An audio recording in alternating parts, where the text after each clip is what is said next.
വിദ്യാധിരാജായ നമഃ. തീർത്ഥം പാപഹരം പവിത്രം അറിവിൻ സാരസ്വതം സാഗരം സാർത്ഥം നിഷ്കളമാത്മബോധമഖിലാണ്ട പ്രേമപൂർണാകരം ദീപ്തം പാദയുഗം പ്രകാശനിലയം സച്ചിത്സുഖത്തിൻ പദം സത്യജ്ഞാനബലം തരുന്നൊരഭയം ശ്രീനീലകണ്ഠൻ ഗുരു. സത്യജ്ഞാനബലം തരുന്നൊരഭയം ശ്രീനീലകണ്ഠൻ ഗുരു. ഓം ഗുരുഭ്യോ നമഃ.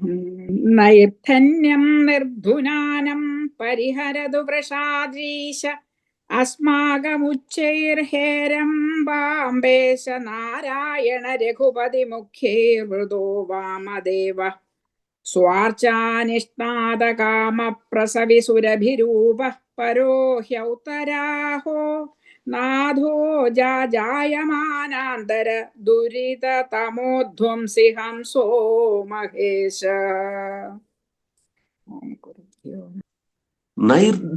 നൈർധന്യം നിർധുനാനം പരിഹരതു വൃഷാദ്രീശ അസ്മാകമുച്ചൈഃ ഹേരംബ അംബേശ നാരായണ രഘുപതി മുഖൈഃ വൃതോ വാമദേവഃ സ്വാർച്ചാനിഷ്ണാദ കാമ പ്രസവി സുരഭിരൂപ പരോ ഹ്യൗത്തരാഹോ നാഥോ ജാജായമാന അന്തര ദുരിത തമോധ്വംസി ഹംസോ മഹേശ. അപ്പൊ അതില് സന്ധിച്ഛേദം ആദ്യം നമുക്കൊന്ന് ചെയ്തു നോക്കാം. സന്ധിച്ഛേദം എന്ന് പറയുമ്പോൾ പദച്ഛേദം, എല്ലാ സന്ധികളും ഛേദിക്കുകയല്ല. കാരണം സന്ധിച്ഛേദം എന്ന് പറയുമ്പോൾ എവിടെയൊക്കെ സന്ധിയുണ്ടോ അവിടെയൊക്കെ ഛേദിക്കണം, അപ്പോഴേ സന്ധിച്ഛേദം ആവുകയുള്ളൂ. ഒരു പദത്തിന്റെ ഉള്ളിൽ തന്നെ സന്ധി ഉണ്ടാകുകയും, അതുകൊണ്ടാണ് ഇപ്പൊ നമ്മൾ വിദ്യുച്ഛക്തി എന്ന് പറയാം. വിദ്യുച്ഛക്തി എന്നുള്ള ഒറ്റ പദമാണ്, പക്ഷെ അതിന്റെ ഉള്ളിലൊരു സന്ധി ഉണ്ട്, അല്ലെ? വിദ്യുത്ത് ശക്തി. അപ്പൊ അങ്ങനെ ചെയ്തില്ല. ഇവിടെ പദങ്ങളെ മാത്രം നമ്മൾ ഛേദിക്കുകയാണ്. പദത്തിന്റെ അന്തർഗതങ്ങളായ സന്ധികൾ നമ്മൾ ഇവിടെ ഛേദിക്കുന്നില്ല. അതെന്തിനാണ്? നമുക്ക് പദങ്ങൾ ഏതാണെന്ന് മനസ്സിലാക്കിയിട്ടേ പരസ്പരം അന്വയഃ അനുഅയഃ അന്വയഃ. അയം നമ്മൾ കഴിഞ്ഞ ദിവസം പറയണ്ടായി. അയഹ എന്ന് പറഞ്ഞാൽ എന്താണ്? പോക്കാണ്, അല്ലെ? ഗമനം. ആയവും അയവും നമ്മൾ പറയണ്ടായി. അപ്പൊ അനുഅയഃ എന്ന് പറഞ്ഞാൽ എന്താണ്? അനുഗമനം. ഏത് പദം ഏതിന്റെ പിന്നിൽ വരുന്നു എന്ന് പറയുന്നതാണ് ഈ അന്വയഃ, അനുഗമനം. പദങ്ങളുടെ അറേ, അല്ലെ? അറേ. അങ്ങനെ അറേ വന്നാൽ എന്താണിത്? പ്രോസ് ഓർഡർ നമുക്ക് കിട്ടുന്നുള്ളൂ. അപ്പൊ അതിനാണ് അന്വയഃ. അപ്പൊ അന്വയം കിട്ടാനാണ് നമ്മൾ ഈ പദങ്ങളെ വിച്ഛേദിക്കുന്നത്. പ്രഥമം പദം എന്താണ്? അതില് നൈർധന്യം. നൈർധന്യം. ഇനി രണ്ടാമത്തെ പദം നിർധുനാനം. പരിഹരതു. ക്രിയാപദം വന്നു, പരിഹരതു. വൃഷാദ്രീശ. അവിടെ വിസർഗം ഉണ്ട്. വൃഷാദ്രീശ. വിസർഗം ഇടണ്ട. എന്താണ്? അത് സന്ധി ചേർന്നിരിക്കുന്നതുകൊണ്ട് അത് കാണാത്താണ്. വൃഷാദ്രീശ അസ്മാകം ഉച്ചൈഹി ഹേരംബ അംബേശ അംബേശ നാരായണ രഘുപതി മുഖൈഹി വൃതഃ വാമദേവഃ സ്വാർച്ചാ നിഷ്ണാദ കാമ പ്രസവി സുരഭിരൂപഃ പരഃ ഹി ഔത്തരാഹഃ. ഹി ഔത്തരാഹു എന്നുള്ളത് ഹി ഔത്തരാഹഃ നാഥഃ ജാജായമാന അന്തര ദുരിത തമോധ്വംസി ഹംസഃ മഹേശഃ. ഇത്രയും പദങ്ങളാണ് ഇതില് ഉള്ളത്. നൈർധന്യം. അപ്പൊ ഇതില് എന്താണ്? ഇതില് ക്രിയാപദം നമ്മളുണ്ട്. പരിഹരതു. പരിഹരതു. ലോട്ട് ലകാരമാണ്. പരിഹരതു, പരിഹരതാത്, പരിഹരതാം, പരിഹരന്തു. പരിഹരതു, പരിഹരിക്കട്ടെ എന്നാണ്. എന്തിനെയാണ് പരിഹരിക്കേണ്ടത് എന്നാണ്. നമുക്ക് ഭഗവാൻ പരിഹരിക്കേണ്ടത് എന്തിനെയാണ്? നൈർധന്യം പരിഹരതു. നൈർധന്യം എന്ന് പറഞ്ഞാൽ എന്താണ്? നിർധനതയുടെ ഭാവമാണ് നൈർധന്യം. അല്ലെ? നിർധനത നമ്മൾ സാധാരണ ഏതൊക്കെ പദങ്ങൾ പറയും? അതിന്റെ അബ്സ്ട്രാക്ട് നൗണാണ്. അതായിരിക്കുന്ന അവസ്ഥ, സ്റ്റേറ്റ് ഓഫ് ബീയിങ് ദാറ്റ്. ഇപ്പൊ നിർധനത എന്ന് പറഞ്ഞാൽ എന്താണ്? സ്റ്റേറ്റ് ഓഫ് ബീയിങ് നിർധന എന്നർത്ഥം, അല്ലെ? ധനമില്ലാത്തവനായിരിക്കുന്ന അവസ്ഥയാണ് നിർധനത, നിർധനത്വം, നൈർധന്യം. കണ്ടോ, അതില് ആ തത്പുരുഷൻ പ്രയോഗിച്ചിരിക്കുകയാണ് അദ്ദേഹം. നിർധനത, നമ്മള് മനുഷ്യത, മനുഷ്യത്വം, മാനുഷ്യം എന്ന് പറയുന്നത് പോലെയാണ്, അല്ലെ? അതാ നമ്മള് പലതിനും ഈ പദങ്ങൾ എങ്ങനെ പ്രയോഗിക്കും? ഗുരുത, ഗുരുത്വം, ഗൗരവം. ഗുരുത എന്ന് പറയും. ഗുരുത, ഗുരുവായിരിക്കുന്ന അവസ്ഥ ഗുരുത സ്ത്രീലിംഗത്തില്. പിന്നെ ഗുരുത്വം നപുംസകലിംഗത്തില് പറയും. പിന്നെ എന്താണ്? ഗൗരവം, ഗൗരവം. ഗൗരവം എന്നുള്ള പദം എന്താണ്? അതൊരു അബ്സ്ട്രാക്ട് നൗണാണ്. ഗൗരവം എന്നുള്ളതേ ശരിക്കും എന്താ അർത്ഥം? അപ്പോ ഗുരു എന്ന് പറഞ്ഞാൽ എന്താണ്? ഗ്രേവ്, അല്ലെ? സംസ്കൃതത്തിലെ പദങ്ങൾ മിക്കവാറും ഇംഗ്ലീഷിൽ അതേപോലെ തന്നെ കാണാൻ പറ്റും. ഗുരു, ഗ്രേവ് എന്നാണ്. അപ്പൊ ഗൗരവം എന്ന് പറഞ്ഞാൽ എന്താണ്? ഗ്രാവിറ്റിയാണ് ഗൗരവം എന്ന് പറയുന്നത്. ഗുരുത്വം ഓർ ഗ്രാവിറ്റി എന്നൊക്കെ പറയുന്നതാണ് ഗൗരവം എന്ന് പറയുന്നത്. നമ്മൾ എപ്പോഴും തെറ്റായിട്ട് പദം പ്രയോഗിക്കാറുണ്ട്. ഗൗരവതരമായ അപരാധം എന്നൊക്കെ നമ്മൾ പറയാറുണ്ട്. ഗൗരവതരമല്ല. എന്താണപ്പോ? ഗുരുതരം എന്നാണ്. ഗുരുവാണ് എന്തായിട്ട് പ്രയോഗിക്കാൻ പറ്റുള്ളൂ? വിശേഷണമായിട്ട് പ്രയോഗിക്കാൻ പറ്റുള്ളൂ.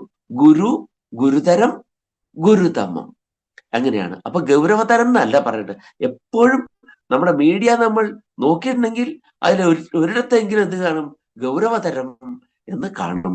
അപ്പൊ അത് ആ വാക്ക് അത്ര ശരിയല്ല എന്ന് നമ്മൾ അറിയുക. അത്ര ശരിയല്ല എന്ന് പറയാനേ പറ്റും ഇപ്പോ. കാരണം എന്താണ്? എല്ലായിടത്തും പ്രയോഗിച്ച് അത് അങ്ങനെ ആയിരിക്കുന്നു എന്നാണ്, അല്ലെ?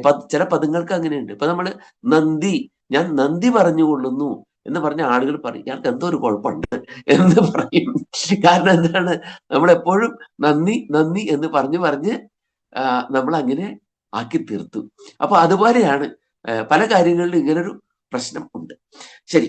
അപ്പോ നൈർധന്യം, നിർധനതയെ, നിർധനതയെ ദ്വിതീയാണ്. നിർധനയെ, എങ്ങനെയുള്ള നിർധനതയെ? നിർധുനാനം. ഉണ്ടോ? നിർധുനാനം, നൈർധന്യം പരിഹരതു. നിർധുനാനത്തെ, നിർധുനാനഹ. ധുനോതി എന്ന് പറഞ്ഞാൽ എന്താണ്? ഇളക്കുക, ഇളകുക എന്നാണ് അർത്ഥം. അപ്പോ ധൗത ഹൃദയൻ, ധൗതം, ഇളക്കപ്പെട്ടത് എന്നൊക്കെ അർത്ഥമുണ്ട്. അപ്പൊ നിർധുനാനം, നിശേഷേണ നമ്മളെ ധുനോതി, ഇളക്കിക്കൊണ്ടിരിക്കുന്നത് എന്ന് അർത്ഥം. ദൂതം, അവധൂതൻ, അവധൂതന്മാർ എന്ന് പറയാനല്ലേ? എന്ന് പറഞ്ഞാൽ എന്താണ്? ഇളക്കുക, ഇളക്കിക്കളയുക. അവധൂതൻ എന്ന് പറഞ്ഞാൽ എന്താണ്? ഇളക്കിക്കളഞ്ഞവൻ എന്നാണ് ശരിക്കും അതിന് അർത്ഥം. അവധുനോതി, അവധൂനനം ചെയ്ത, അതായത് ഭൗതികമായിട്ടുള്ള എല്ലാറ്റിനെയും ഇളക്കിക്കളഞ്ഞ ആ മഹാനെയാണ് നമ്മൾ എന്താ പറയാ? അവധൂതൻ എന്ന് പറയുക. അപ്പൊ വെറും ഒരു സംന്യാസി അല്ല, സംന്യാസി, വെറും സംന്യാസി അല്ല. എന്താണ്? എല്ലാറ്റിനെയും എന്ത് ചെയ്തിരിക്കുന്നു? തന്നിൽ നിന്ന് മാറ്റിക്കളഞ്ഞിരിക്കുന്നു. അദ്ദേഹത്തെ നമ്മൾ സ്തുതിച്ചാലും അദ്ദേഹത്തെ നിന്ദിച്ചാലും അദ്ദേഹത്തിന് എന്തുണ്ടാവില്ല? സ്തുതിക്കുന്നതിൽ അദ്ദേഹം സന്തോഷിക്കുകയോ നിന്ദിക്കുന്നതിൽ ദുഃഖിക്കുകയോ ചെയ്യില്ല എന്നർത്ഥം. നമ്മുടെയൊക്കെ യോഗം നമ്മൾ അനുഷ്ഠിക്കുമ്പോൾ, യോഗമാണ്, യോഗ അല്ല. നമ്മൾ എപ്പോഴും യോഗ എന്നാണ് പറയുക. വാസ്തവത്തിൽ എന്താണ്? യോഗമാണ്, യോഗശാസ്ത്രം, അതാണ് യോഗ. അപ്പൊ യോഗം എങ്ങനെയാണ് യോഗ ആയത് എന്ന് ചോദിച്ചാൽ അതിനെന്താ നമ്മൾ മറുപടി പറയാ? കേരളം എങ്ങനെയാണോ കേരള ആയത്, അങ്ങനെയാണ് എന്തായത്? യോഗ ആയത്. അപ്പോ നിർധുനാനം, നമ്മളെ നിരന്തരമായി ഇളക്കി മറിക്കുന്ന, എന്താണ്? നമുക്ക് ഇങ്ങനെ വ്യസനങ്ങൾ ഉണ്ടാക്കിക്കൊണ്ടിരിക്കുക, അല്ലെ? വ്യസനം എന്ന് പറഞ്ഞാൽ നമുക്ക് അറിയാം, നമ്മൾ പറഞ്ഞിട്ടുണ്ടെന്നാണ് എനിക്ക് തോന്നുന്നത്, അല്ലെ? വിശേഷേണ എന്താണ്? അസനം, വിട്ട് ഇരിക്കലാണ് വ്യസനം എന്ന് പറയുന്നത്. വിട്ടിരിക്കലാണ് അസനം. അതിന്റെ വിപരീതം എന്താണ്? അപ്പോ ചേർന്നിരിക്കലിന് എന്താണ് പറയാ? സമസനം, അല്ലെ? അസനം, ഒന്ന് ചേർന്നിരിക്കുന്നതാണ് സമസനം, അതിൽ നിന്ന് വിട്ടിരിക്കുന്നതാണ് വ്യസനം. അപ്പൊ പദങ്ങൾ ശ്രദ്ധിക്കേണ്ടതുണ്ട്. നമ്മൾ വ്യാസനെയൊക്കെ പറയുമ്പോൾ വ്യാസൻ വേദങ്ങളെ വെട്ടിമുറിച്ച ആളാണെന്ന് പലരും പറയാറുണ്ട് വെട്ടിമുറിച്ച എന്താവില്ല, വ്യസനം ആവില്ല, അല്ലെ? അപ്പൊ ശരിക്കും വ്യാസൻ ആരാണ് നമ്മളറിയണം. കാരണം നമ്മളിത് കേൾക്കണം. നേരത്തെ നാരായണീയത്തിൽ നിന്ന് നമ്മൾ ശ്ലോകങ്ങൾ ചൊല്ലണതൊക്കെ ഞാൻ ശ്രദ്ധിച്ചു. വളരെ അർത്ഥം അറിഞ്ഞുകൊണ്ടാണ് നമ്മൾ ചൊല്ലുന്നത്. അപ്പൊ നമുക്ക് അർത്ഥത്തെക്കുറിച്ച്, അർത്ഥങ്ങളെ ഉപേക്ഷിക്കുന്നത് നമുക്ക് എപ്പോഴും എന്താണ്, ശ്രേയസ്കരമാണ്. ഉപേക്ഷിക്കുന്നതിനെ പറ്റി ഞാൻ പറഞ്ഞിട്ടുണ്ടല്ലോ, അല്ലെ? ഉപേക്ഷിക്കുക എന്ന് പറഞ്ഞാൽ എന്താണ്? അടുത്ത് നോക്കുക. സമീപം, സമീപത്ത് ഈക്ഷിക്കുക, അതാണ് ഉപേക്ഷണം എന്ന് പറഞ്ഞാല്. ഇങ്ങനെയാണ് നമ്മൾ അർത്ഥങ്ങളെ അറിഞ്ഞുകൊണ്ട് പ്രയോഗിക്കേണ്ടത്. അങ്ങനെ അറിഞ്ഞുകൊണ്ട് പ്രയോഗിച്ച, ഇപ്പൊ നമ്മൾ ചൊല്ലിയ നാരായണീയം തന്നെ ഓരോ അർത്ഥവും അറിഞ്ഞുകൊണ്ടൊന്ന് ചൊല്ലി നോക്ക്. അപ്പൊ നമുക്ക് തോന്നും, ഭഗവാനെ ഇതായിരുന്നു അതിന്റെ അർത്ഥം എന്ന് നമുക്ക് അവിടെ തോന്നും. അപ്പോ വേദവ്യാസനെ നമ്മൾ വ്യാസൻ എന്ന് പറയുന്നത് എന്തുകൊണ്ടാണ്? വേദത്തിന് വ്യാസം വരുത്തിയത് കൊണ്ടാണ്. സമസിച്ച് ചേർന്നിരിക്കുന്ന വേദത്തിൽ മാത്രം കൂടിയിരുന്ന അർത്ഥത്തെ വ്യസിച്ച് എല്ലാവരും ഇത് കാണട്ടെ, ലോകം മുഴുവൻ, പ്രപഞ്ചം മുഴുവൻ എത്തുമാറ് അതിനെ ഇതിഹാസങ്ങളിലൂടെയും പുരാണങ്ങളിലൂടെയും ഒക്കെ എന്ത് ചെയ്തു? അങ്ങോട്ട് വ്യാസം അങ്ങോട്ട് വലുതാക്കി. വ്യാസം വലുതാക്കിയപ്പോ വൃത്തം എത്ര വലുതായിട്ടുണ്ടാവുമെന്ന് ആലോചിച്ച് നോക്കിയാൽ മതി. അപ്പൊ അവിടെയാണ് വ്യാസം വരുത്തിയതാണ്. വേദത്തെ ഋഗ്യജുസാമാധർവങ്ങളായി വിഭജിക്കുക മാത്രമാണ് ചെയ്തെങ്കിൽ അദ്ദേഹത്തെ നമുക്ക് എന്ത് പറയാൻ പറ്റില്ല? വ്യാസൻ എന്ന് പറയാൻ പറ്റില്ല, വേദ വിഭക്ത എന്ന് പറയാനേ നമുക്ക് കഴിയുള്ളൂ. ഗ്രാസ് റൂട്ട് ലെവലിൽ പാതാളത്തോളവും അതിനെത്തിച്ചു. നമ്മുടെ ഗംഗാനദി അളകനന്ദയുടെ രൂപത്തിൽ പാതാളത്തിലും എത്തിയതുപോലെ എല്ലായിടത്തും എത്തിക്കുകയാണ് ചെയ്തത്. അപ്പൊ പദങ്ങളെ കുറിച്ച് പറഞ്ഞാൽ അങ്ങനെയൊക്കെ നമ്മൾ നോക്കണം. പദങ്ങളെ കുറിച്ച് പറഞ്ഞാൽ ചിലപ്പോ ഞാനും വാചാലനായി പോവും, അത് മാത്രമായി പോവും നമ്മുടെ ചർച്ച. അപ്പൊ അതുകൊണ്ട് അങ്ങനെയല്ല വേണ്ടത്. അപ്പൊ എന്താണ്? പരിഹരതു നിർധുനാനം നൈർധന്യം, നമ്മളെ നിരന്തരമായി ഇളക്കി മറിച്ചു കൊണ്ടിരിക്കുന്ന, നമ്മളെങ്ങനെ അപ്സെറ്റ് ആയിക്കൊണ്ടിരിക്കുകയാണ്, അല്ലെ? നമ്മളെ ഇളക്കി മറിച്ചു കൊണ്ടിരിക്കുന്ന ആ നിർധനതയെ ഭഗവാൻ ശമിപ്പിക്കട്ടെ. ഏത് ഭഗവാനാണ്? ഭഗവാൻ വൃഷാദ്രീശഃ, വൃഷ അദ്രിക്ക് ഈശനായിരിക്കുന്നവൻ വൃഷാദ്രി. വൃഷ എന്ന് പറഞ്ഞാൽ ആരാണ്? എന്താണ്? കാളയാണ്. അദ്രി എന്ന് പറഞ്ഞാല് പർവ്വതമാണ്. വൃഷാദ്രിക്ക് ഈശനായിരിക്കുന്നവൻ എന്നാണ്. അപ്പോ കാള പർവ്വതം, അതിന് ഈശനായിരിക്കുന്നവൻ. എന്താണ് ഈ കാളപർവ്വതം? കാള എന്ന് പറഞ്ഞാൽ നമ്മുടെ ശ്രീ പരമേശ്വരന്റെ വാഹനമായിട്ടുള്ള ആ വൃഷം തന്നെയാണ് ഇവിടെ അർത്ഥമാക്കിയിരിക്കുന്നത്. അപ്പൊ ഇവിടെ പണ്ട് പരശുരാമൻ കേരളത്തിന്റെ രക്ഷയ്ക്കായിട്ട് കൈലാസത്തിൽ ചെന്ന് ശ്രീ പരമേശ്വരനെ ഇങ്ങോട്ട് കൂട്ടിക്കൊണ്ടുവന്നു എന്നാണ്. അപ്പൊ ശ്രീ പരമേശ്വരൻ വരുമ്പോ എങ്ങനെയാണ് വരുന്നത്? ശ്രീ പരമേശ്വരൻ വരുന്നത് അദ്ദേഹത്തിന്റെ വാഹനമായിട്ടുള്ള കാളയുടെ മുകളിലാണ്, അല്ലെ? അപ്പോ ശ്രീ പരമേശ്വരന്റെ പാദാർപ്പണ അനുഗ്രഹ പൂത പൃഷ്ഠം, ഇതിന്റെ മുകളിലും ഈ കാളയുടെ മുകളിൽ കയറുന്ന സമയത്ത് ശ്രീ പരമേശ്വരൻ ഒരു പാർഷദന്റെ പുറത്ത് കയറിയിട്ട് കാല് വെച്ചിട്ടാണ്. ഒരു സ്റ്റെപ്പ് ആണല്ലോ, ഒരു അങ്ങനെ ഫുട്ബോളായിട്ടുള്ളത് എന്താണ്? വേറെ ഒരു കുംഭോദരൻ എന്ന് പറയുന്ന ഒരു ആരാണ്? പാർഷദനാണ്. അപ്പൊ കുംഭോദരൻ അങ്ങനെ നിൽക്കും. കുംഭോദരന്റെ മുകളിൽ കയറിയിട്ട് ആണ് ഈ ഇതിന്റെ മുകളിൽ കയറുന്നത്, കാളയുടെ മുകളിൽ കയറുന്നത്. അത് രഘുവംശ മഹാകാവ്യത്തില് വളരെ നന്നായിട്ട് കാളിദാസൻ പറഞ്ഞിട്ടുണ്ട്. അപ്പോ എന്താണ്? തുഷാരഗൗരം പദമാരുരുക്ഷോഹോ, എന്താണ്? പൂതാർപ്പണ അനുഗ്രഹ പൂതപൃഷ്ഠം, അതിന്റെ മുകളിൽ കയറാൻ ഉദ്യമിക്കുന്ന ശ്രീ പരമേശ്വരന്റെ പാദാർപ്പണം കൊണ്ട് പവിത്രീകരിക്കുന്ന പൃഷ്ഠത്തോടു കൂടിയവനാണ് ഞാൻ എന്ന് അവിടെ പറയുന്നുണ്ട്. കുംഭോദരൻ എന്ന് പറയുന്ന പാർഷദൻ അങ്ങനെ പറയുന്ന രഘുവംശത്തിലെ. അത് വായിക്കാൻ വളരെ നല്ലൊരു കാവ്യമാണ്. രഘുവംശം എന്നല്ല, കാളിദാസന്റെ ഏത് കൃതി വായിച്ചാലാണ് നമുക്ക് മതിയാവുക എന്നുള്ളതാണ്. ഞാൻ ഈ പലതും ഇവിടെ കോട്ട് ചെയ്യണത് എനിക്കത് വായിക്കാനുള്ള കൊതി കൊണ്ടാണ്, പെട്ടെന്ന് ഓർമ്മ വരുമ്പോ അത് പറയുന്നത്. അപ്പോ ആ വിധത്തിൽ ഈ വൃഷത്തിന്റെ മുകളിൽ കയറിയിട്ടാണ് വരുന്നത്. അങ്ങനെ വന്ന് കുറെ ദൂരം വന്നപ്പോ ശിവന് താമസിക്കാൻ പറ്റിയ സ്ഥലം ഇതാണ്. കേരളത്തിലേക്കാണ് വരുന്നത്. വരുമ്പോ എവിടെയാണ് വസിക്കേണ്ടത്? അത് തിരുവനന്തപുരത്ത് വേണോ അല്ലെങ്കിൽ കോഴിക്കോട് വേണോ? ഇതൊക്കെ പ്രശ്നം. അപ്പൊ എന്താണ്, അത് ഒരു മധ്യത്തിൽ തന്നെ അങ്ങോട്ട് ഇരുന്നോട്ടെ എന്ന് വിചാരിച്ചു, അല്ലേ? തൃശ്ശൂര്, കോഴിക്കോട്, എറണാകുളം എന്നൊക്കെ പറഞ്ഞാൽ എന്താണ്, മധ്യ കേരളമായിട്ട് വരും. അപ്പൊ അവിടെ വന്നപ്പോ അവിടെ ഒരു അദ്രി കണ്ടു, ഒരു ചെറിയ കുന്ന്, വലിയ പർവ്വതമൊന്നുമല്ല. ആ അദ്രി, ഇതാണ് ഭഗവാന് വിശ്രമിക്കാൻ, താമസിക്കാൻ പറ്റിയ സ്ഥലം എന്ന് കണ്ട് ആ വൃക്ഷം അവിടെ നിന്നു എന്നാണ്. അവിടെയാണ് ഇന്ന് എന്തുള്ളത്? തൃശ്ശൂര് ക്ഷേത്രം, അല്ലേ?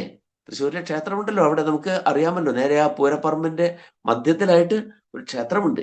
അപ്പൊ അവിടെ ആ ക്ഷേത്രത്തിലാണ് ആര് വസിക്കുന്നത്? ഈ കൈലാസനാഥൻ അവിടെ നിന്ന്. അപ്പം വൃക്ഷം അവിടെ തന്നെ അങ്ങോട്ട് നിന്നു എന്നാണ്. അവിടെയാണ് അപ്പോ ആ പ്രതിഷ്ഠ അവിടെ നടന്നത്, അല്ലേ? അതിന് ചുറ്റുമായിട്ട് ഒരു റൗണ്ട് തൃശ്ശൂർ പട്ടണത്തിന്റെ ഒരു സംവിധാനം കാണണം. അത് ആരാണ്? അതൊരു ഒരു സ്ത്രീയാണ് അത് പ്ലാൻ ചെയ്തത് എന്ന് കേട്ടിട്ടുണ്ടല്ലോ. ശക്തൻ തമ്പുരാന്റെ പത്നിയാണ് ആ പട്ടണം അങ്ങനെ പ്ലാൻ ചെയ്ത്. അപ്പൊ നമുക്ക് സ്ത്രീകൾക്ക് എപ്പോഴും ഓർത്തിരിക്കേണ്ട ഒന്ന്, സ്ത്രീയുടെ എന്താണ് പ്രതിഭ വളരെ മുൻപ് തന്നെ എന്ത് ചെയ്തിട്ടുണ്ട്? നമ്മുടെ നഗരങ്ങളെ, നമ്മുടെ രാജ്യത്തെ ഇന്ന് കാണുന്ന അവസ്ഥയിലേക്ക് കൊണ്ടുവരുവാൻ സഹായകമായിട്ടുണ്ട്. ഓർത്തിരിക്കേണ്ട ഒരു കാര്യമാണ്. സ്ത്രീകൾ വളരെ എന്താണ് അഭിമാനത്തോടു കൂടി പറയേണ്ട എന്താണ്? തൃശ്ശൂരിലെ നഗര സംവിധാനം എന്ന് പറയുന്നത് ആദ്യം നട്ടുവിൽ തന്നെ ഒരു ക്ഷേത്രമാണ്. അതിന്റെ ചുറ്റും വിശാലമായിട്ടുള്ള ഒരു മൈതാനം, അല്ലെ? തെക്കൻകാട് മൈതാനമൊക്കെ അവിടെയാണ്. അതിന്റെ ചുറ്റുമാണ് എന്ത്? ഒരു റോഡ്, വളയം ചെയ്തുകൊണ്ട് ഒരു റോഡ്. അതിൽ നിന്ന് എവിടേക്ക് വേണമെന്നുണ്ടെങ്കിലും പോകാം എന്നർത്ഥത്തിലൊരു റൗണ്ടും ഇരിക്കട്ടെ. അപ്പോ അത് പറയുമ്പോ അവിടെ ആ ഒരു പെൺബുദ്ധി പിൻബുദ്ധി അല്ല, വളരെ മുൻപേ പോകുന്ന ബുദ്ധിയാണ് എന്നുള്ളതിന് ഒരു ദൃഷ്ടാന്തം. ഇനി ആരെങ്കിലും സ്ത്രീ ബുദ്ധി പെൺബുദ്ധിയാണെന്ന് പറഞ്ഞാൽ ആ തൃശ്ശൂർന്ന് പോയി നോക്കുക എന്ന് പറഞ്ഞാൽ അത് എന്താകും? അവിടെ തീരും. അങ്ങനെയുള്ള വാദങ്ങളൊക്കെ ഇരിക്കട്ടെ. അപ്പൊ വൃഷാദ്രിക്ക് ഈശനായിട്ട് അവിടെ നിന്നു. വൃഷം ചെന്ന് നിന്ന ആ അദ്രിക്ക് ഈശനായി ഇരുന്ന സാക്ഷാത് ശ്രീ പരമേശ്വരൻ എന്ത് ചെയ്യട്ടെ? നിർധുനാനം നൈർധന്യം പരിഹരതു. ഇപ്പൊ ചെറിയൊരു വാക്യം നമുക്ക് കിട്ടി.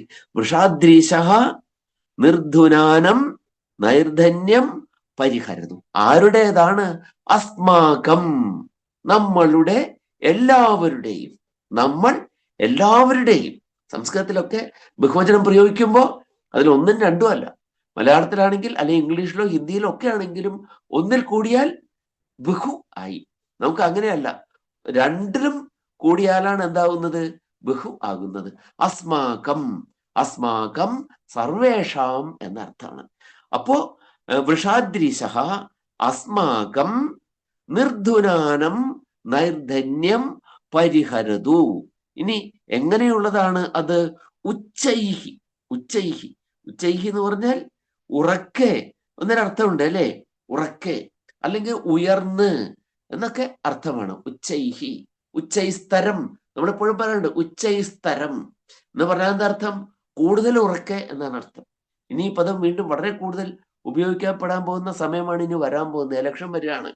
ഞാൻ ഉച്ചൈസ്തരം ഉദ്ഘോഷിക്കുന്നു എന്ന് പറഞ്ഞാൽ എന്താ അർത്ഥം? ഇതിന്റെ മുമ്പ് ഞാൻ പറഞ്ഞിട്ടുണ്ട്, അതിനേക്കാൾ ഉറക്കെ ഞാൻ പറയുന്നു എന്നേ ഉള്ളൂ.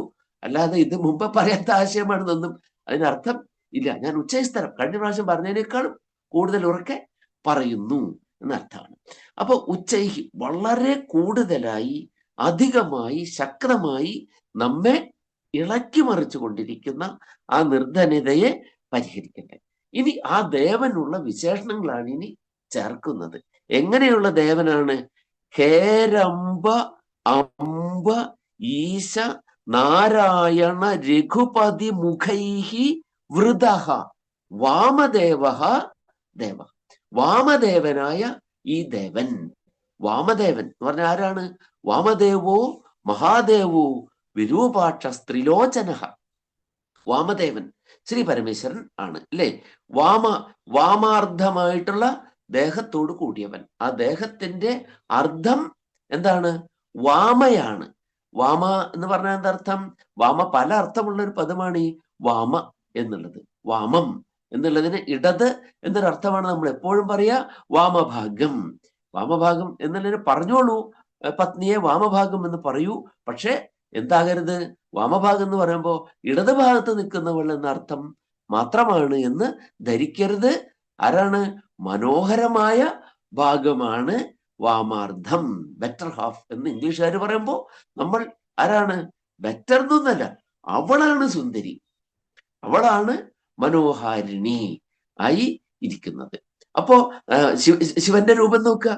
ശിവന്റെ രൂപം അങ്ങോട്ട് നോക്കിയാൽ എന്താണ്? ആകെ താടിയും തലയും എന്താണ് ആകെ നീട്ടി, പിന്നെ എന്താണ് ദേഹത്തില് സർപ്പവും അണിഞ്ഞ് ചുടലഭസ്മവും പൂശി അങ്ങനെയുള്ള ഒരു രൂപം. ശ്രീപാർവതിയോ ആരാണ്?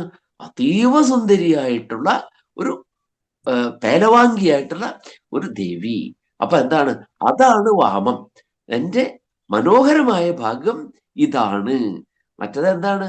അതല്ലാത്ത ഒരു ഭാഗം എന്താണ്? അത് പല കർമ്മകുശലമായിട്ടുള്ള ഒരു ഭാഗം ആണ് അത്. അപ്പോ ഇങ്ങനെ ആ വാമദേവനെ, വാമ സമേതമായ ദേഹത്തോട് കൂടിയവൻ, സുന്ദരിയായ പാർവതി ദേവിയോട് കൂടിയ ആ ദേവൻ. പിന്നെ ആ ദേവൻ എങ്ങനെയുള്ളവനാണ്? ഹേരംബ അംബ ഈശ ഹേരംബ. ഹേരംബൻ ആരാണ്? ഹേരംബോ ലംബോദര ഗജാനനാഹ. ഹേരംബൻ, ലംബോദരൻ, ഗജാനനൻ അല്ലേ? അപ്പൊ ഹേരംബം, രംബതെ. ഹേ എന്ന് പറഞ്ഞാൽ ഹ ശബ്ദത്തിന് ശിവൻ എന്ന അർത്ഥമുണ്ട്. ഹേ ശിവനിലും. രംബ ശബ്ദത്തിന് എന്താണ് അർത്ഥം? അതില് ശബ്ദിക്കുക, ആഹ്ലാദിക്കുക എന്നൊക്കെ അർത്ഥമുണ്ട്. ശിവനോട് ചേർന്ന് ആഹ്ലാദിച്ചുകൊണ്ട് ശബ്ദം പുറപ്പെടുവിച്ചുകൊണ്ടിരിക്കുന്ന ആ കുട്ടി ഉണ്ണി ഗണേശനാണ്. ഉണ്ണിയായിട്ടുള്ള ഗണേശൻ അല്ലേ? ഉണ്ണിയായിട്ടാണ് ഗണേശൻ എന്ന് പറയുമ്പോൾ നമുക്ക് എപ്പോഴും ഉള്ളിൽ എന്തുണ്ട്? കാര്യം വിഘ്നരാജനാണ്, വിഘ്നേശ്വരനാണ് അല്ലെ? വിഘ്നങ്ങളെ പരിഹരിക്കുന്നതിൽ രാജനായിരിക്കുന്നവനാണ് അല്ലെ? വിഘ്നരാജ. അതുകൊണ്ടാണ് നമ്മൾ എപ്പോഴും എന്താണ് ഗണേശനെ സ്തുതിച്ചുകൊണ്ടാണ് നമ്മുടെ സത്കർമ്മങ്ങളൊക്കെ നമ്മൾ തുടങ്ങുന്നത് അല്ലെ? വിഘ്നരാജനായതുകൊണ്ട് വിഘ്നാപസാരണൻ. അതോ ക്ഷിപ്രപ്രസാദിയാണ്. ഉണ്ണിയെ പോലെ തന്നെയാണ്, ഉണ്ണിയുടെ സ്വഭാവം തന്നെയാണ് എപ്പോഴും ക്ഷിപ്രപ്രസാദിയായിട്ടുള്ള ഭഗവാനാണ്. ഒറ്റ പ്രാവശ്യം നമ്മളൊന്ന് തൊഴുതാൽ മതി. അതുകൊണ്ടാണ് നമ്മൾ ക്ഷേത്രങ്ങളിൽ വലം വയ്ക്കുമ്പോഴും ഗണേശനെ എത്ര പ്രാവശ്യമാണ് വലം വെക്കേണ്ടത്? ഒറ്റ പ്രാവശ്യം മതി എന്നാണ് അല്ലെ? 1 തൊട്ട് 7 വരെയാണ് നമ്മള് അല്ലെ? എങ്ങനെയാണ് ക്ഷേത്രത്തിൽ എത്ര തവണയാണ് വലം വെക്കാൻ പറയുന്നത്? ഓരോ ദേവനെയും അത് അറിയാമോ? അറിയാമായിരിക്കും എന്ന് എനിക്ക് തോന്നുന്നു. 1 പ്രാവശ്യം ആരെയാണ് അറിയാം അല്ലെ? അറിയാമെങ്കിൽ നമുക്ക് പറഞ്ഞ് നേരം കളയേണ്ട കാര്യം ഇല്ല. അപ്പോ ഒറ്റ പ്രാവശ്യം മതി ഗണേശനെ വലം വെക്കുന്നത്. ഏകം വിനായകനെ പറയൂ. ഏകം വിനായകെ കുര്യാത്. വലം വെക്കുന്ന എന്താണ്? ഏകം വിനായകെ കുര്യാത്. വിനായകനിൽ ഒറ്റ പ്രാവശ്യം മതി. ദ്വേ സൂര്യേ. സൂര്യനെ ആണെങ്കിൽ 2 പ്രാവശ്യം എന്ത് ചെയ്യണം? വലം വെക്കണം അല്ലെ? ദിനരാത്രങ്ങളുടെ ദേവനാണ്. ദ്വേ സൂര്യേ. ത്രീണി ശങ്കരേ. 3 പ്രാവശ്യം ആരില്ലേ? ശങ്കരന്. ശിവനെ ആണെങ്കിൽ മുക്കടനാണ്. മുക്കടനായ ദേവനെ എത്ര പ്രാവശ്യം വലം വെക്കണം? 3 പ്രാവശ്യമാണ് നമ്മൾ വലം വെക്കേണ്ടത്. ഇനി ചത്വാരി കേശവേ കുര്യാത്. കേശവനിൽ 4 പ്രാവശ്യമാണ്. കേശവൻ ചതുർബാഹുവായ കേശവൻ ആണ്. കേശവനിൽ നമ്മൾ എത്ര ചെയ്യണം? 4 പ്രാവശ്യം വലം വെക്കണം. പഞ്ച ആര്യേ. ആര്യനിൽ 5 പ്രാവശ്യം. ആര്യൻ എന്നുള്ള പദത്തിന് പല പല അർത്ഥങ്ങളുണ്ട്. നമ്മൾ ആര്യ ശബ്ദം ആരിലൊക്കെ പ്രയോഗിച്ച് കണ്ടിട്ടുണ്ട്. ആര്യ ശബ്ദം നമ്മള് വൈശ്യൻ എന്ന അർത്ഥത്തിൽ പ്രയോഗിച്ച് കണ്ടിട്ടുണ്ട്. ആര്യൻ, ഇവിടെ ആര്യൻ എന്ന് പറയുന്നത് സാക്ഷാത് ധർമ്മശാസ്താവിനെയാണ്. 5 ഇന്ദ്രിയങ്ങളെയും നിഗ്രഹിച്ച്, ജ്ഞാനേന്ദ്രിയങ്ങളും കർമ്മേന്ദ്രിയങ്ങളും എല്ലാറ്റിനെയും നിഗ്രഹിച്ച് നിശേഷേണ തന്റെ നിയന്ത്രണത്തിലാക്കി ശ്രീ എന്താണ് നമ്മുടെ നൈഷ്ഠിക ബ്രഹ്മചാരികളുടെ ആ ധർമ്മത്തെ അനുശാസിച്ചു കൊണ്ടിരിക്കുന്ന ധർമ്മശാസ്താവ്, ധർമ്മത്തെ ശാസിക്കുന്ന ധർമ്മശാസ്താവ്. പഞ്ച ആര്യേ, അവിടെ ആര്യൻ എന്ന് പറഞ്ഞിട്ടുള്ളത് ധർമ്മശാസ്താവിനെയാണ്. പഞ്ച അവിടെ 5ആണ്. ഷഡ്കുമാരകേ, കുമാരകൻ, ഷൺമുഖനായ കുമാരൻ അല്ലെ, ഷൺമുഖൻ. ആരാണ് ഷൺമുഖൻ? അറിയാമല്ലോ, സുബ്രഹ്മണ്യൻ. സുബ്രഹ്മണ്യൻ 6 പ്രാവശ്യം. പിന്നെ എന്താണ്? 7 പ്രാവശ്യം ആരിലാണ് ചെയ്യേണ്ടത്? ദുർഗായാം. സപ്ത അശ്വത്തേച്ച ദുർഗായാം കുര്യാദേവം പ്രദക്ഷിണം. ഇങ്ങനെയാണ് പ്രദക്ഷിണം ചെയ്യേണ്ടത്. 7 പ്രാവശ്യമാണ്. എവിടെയാണ്?